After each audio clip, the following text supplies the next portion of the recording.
Sir ఈ 2025లో ఆఖరి అమావాస్య అంటే డిసెంబర్ 19వ తేదీన రావడం జరిగింది.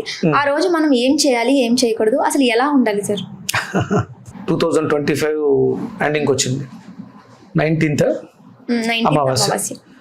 అంటే ముందు ఫస్ట్ మనం అమావాస్య అంటే ఏం జరుగుతుంది?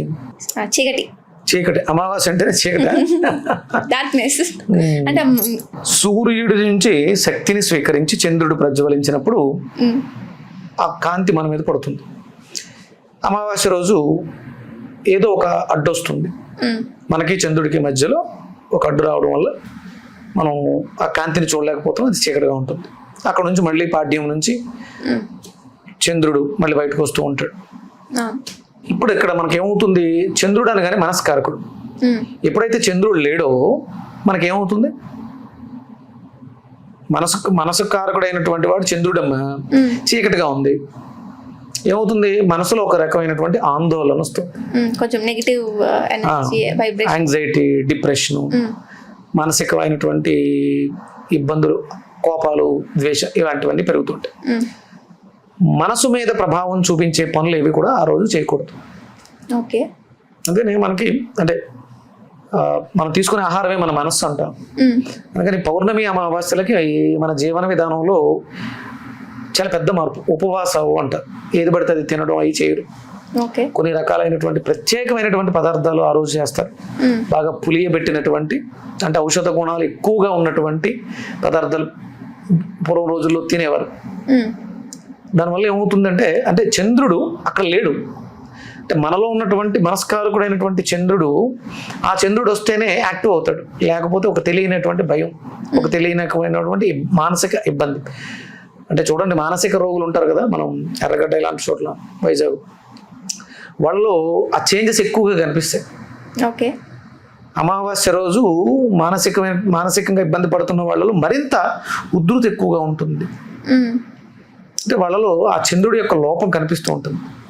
అందుకని వాళ్ళు చాలా జాగ్రత్తగా గొలుసులు వేసే పాపం కట్టేస్తూ ఉంటారు, ప్రవర్తనలు మారిపోతూ ఉంటాయి. అలాగే కొన్ని రకాలైనటువంటి క్రూర జంతువులు విజృంభిస్తూ ఉంటాయి. మనకు అమావాస్య అనగానే చీకట్లో నక్క కోస్తున్నట్టు ఎక్కువ పెడతారు, అంటే నక్క ఎప్పుడు కోస్తుంది అది వేరే విషయం. అమావాస్య రోజు దాని ప్రభావం ఉధృతంగా ఉంటుంది. కొన్ని రకాల జీవుల మీద దాని ప్రభావం అధికంగా ఉంటుంది, మనుషుల మీద కూడా ఉంటుంది. కొంతమంది క్రూరంగా ప్రవర్తించడానికి చంద్రుడు లేదు కాబట్టి మనసు ఏమీ పని చేయదు వాళ్ళకి. ఆ పని చేస్తున్నప్పుడు ఇది తప్పు రైట్ అనే విచక్షణను కోల్పోతుంటారు. అందుకని ఏంటంటే మనకి భారతదేశంలో అమావాస్యకి పౌర్ణానికి మాత్రమే సెలవులు ఉండేవి. ఇప్పుడు ఎవ్రీ సండే సెలవు, అలా కాదు. అమావాస్యకి పౌర్ణమికి అలాగే ఏకాదశులు, నెలలో 4 సెలవులు ఇలా ఉండేవి మనవి. ఇప్పుడు మనం ఏం చేసాము? ఓన్లీ సండే సెలవు. అమావాస్యకి పౌర్ణానికి విచ్చలవిడిగా తిరుగుతున్నాం. దానికి తగ్గట్టుగా మీరు చూస్తున్నారు, హత్యలు కావచ్చు, లేకపోతే సూసైడ్స్ కావచ్చు, హ్యాంగింగ్స్, ఇలాంటివన్నీ కూడా వాటి ప్రభావమే. వీటి విషయంలో చాలా జాగ్రత్త ఉండాలి. ఇది అడగబోయావు? అడగబోయాడు, మళ్ళీ మర్చిపోతారు. అంటే అమావాస్యకి అంటే మన మెంటల్గా ఇంకా స్టేబుల్, సూసైడ్ చేసుకునే అంత అలా ఉంటుందా? వచ్చేస్తుంది భయం, ఫియర్, ఫోబియా. చంద్రుడు కదా, మనస్కారకుడు కదా, నీలో ఉండేటువంటి ఆ భావోద్వేగాలు ఎప్పుడైతే ఆ చంద్రుడి యొక్క కాంతి ప్రసరించట్లేదో మనకు ఆ ఇబ్బందులు వచ్చే అవకాశం ఉంటుంది. కానీ చాలా జాగ్రత్తగా ఉండాలి. సహజంగా ఉపవాసం ఉంటాం ఆ రోజు. ఎలాంటి ఉత్ప్రేరకం, అంటే చంద్రుడు ఎలాగో బాగాలేదు కాబట్టి ఉత్ప్రేరకమైనటువంటి ఆహారాలు తినకుండా ఉండడం కోసమే ఉపవాసం చేయాలి ఆ రోజు. సార్ ఆకలితో ఇంకా కొంచెం ఎనర్జీ లాస్ అయిపోయి నీరసంగా ఉంటావు, ఏమైనా చేద్దామని అనిపించింది అనుకో మనసు, అప్పుడు ఇంకా చాలా మంది మనం చూస్తుంటాం ఆకలితో చిరాకు పడే వాళ్ళని. అంటే ఉపవాసం అనేది అలవాటు చేసుకుంటే చిరాకు రాదు, ఆకలి ఉండదు. నువ్వు అలవాటు చేసావు కాబట్టి అన్నం కోసం ఎదురు చూస్తున్నావు.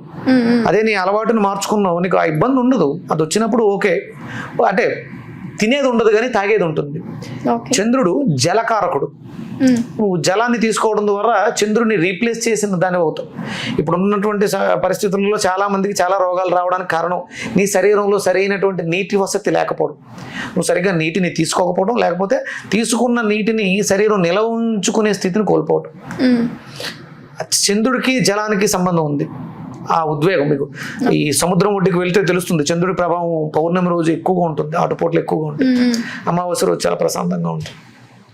అందుకని మనం జలాన్ని ఎక్కువ తీసుకుంటూ, అంటే ఉపవాసం అంటే నిర్జల ఉపవాసం, వాటర్ తీసుకుంటూ కూడా మనం గడిపితే చాలా బాగుంటుంది అన్నమాట.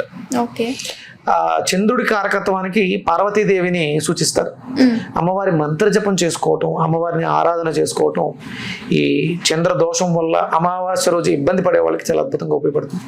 ఈ సంవత్సరానికి ఇది లాస్ట్ది కదా, అందుకని చాలా జాగ్రత్తగా ఈ అమావాస్య రోజు ఉపవాసం చేయండి. ఇంతకుముందు మీకు ఏకాదశి ఉపవాసాల గురించి చాలా మంది చెప్పుంటారు, ఎక్కడ అమావాస్యకు ఉపవాసం చేయమని ఎవరు చెప్పుంటారు. ఇది చేస్తే మీ మనసు చాలా ప్రశాంతంగా ఉంటుంది. సాయంత్రం స్వచ్ఛమైనటువంటి దేశవాళీ ఆవు పాలు, మిరియాలు పొడి వేసుకొని, వీలైతే ఒక వెండి గ్లాసులో కానీ లేకపోతే స్టీల్ గ్లాస్ వేసుకొని ఒక చిన్న వెండి కాయిను, స్పూను ఏదోటి వేసుకుంటే ఆ చంద్రుడి యొక్క బలం పెరుగుతుంది మీకు. ప్రతి అమావాస్యకి చేసి చూడండి. కరెక్ట్గా 16 అమావాస్యలు పూర్తి అయ్యేసరికి మీ జీవితంలో అద్భుతమైన మార్పు వస్తుంది. Okay. Okay sir. Okay, thank you sir. Suryasmita.